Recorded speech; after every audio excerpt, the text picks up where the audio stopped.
We get through the trial, and I remember August the 7th, 2015 was the day that we got the word. He'd been found guilty. They'd found beyond a reasonable doubt that aggravation existed, which is a precursor to being eligible for death. They found in 2.5 hours that the aggravation outweighed mitigation beyond a reasonable doubt. And then finally, on August the 7th, a little bit around 3 o'clock, they called us in to get the final sentence from the jury on this case. And I remember going in there, sitting down, and I'd never been, I mean, it's like nothing you can imagine, the intensity of it. Victims behind you wondering what's going to happen. They bring the jurors in. And I remember seeing you there, Mona, crying. And you weren't the only one. And I remember thinking, well, what the fuck does that mean? I mean, are they crying because, you know, it's something good, something bad? I mean, you don't know. And then the judge starts reading the verdicts. And I mean, it's tense, tense, tense. And the only people in the room that know what's coming are Mona and the other jurors.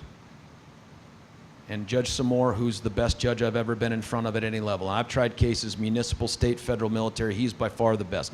There's no second place that's even close. And he starts off by reading each count in the alphabetical order of the victims, the way he'd done before.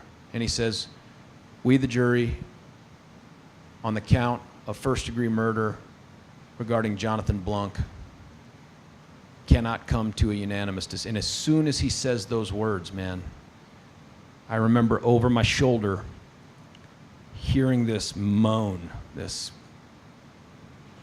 sound of just pain coming out of the jurors over my shoulder. I remember hearing over my left shoulder the public defenders weeping for the opposite reason, weeping for joy. And I remember sitting there thinking straight ahead, man, this is the worst feeling ever.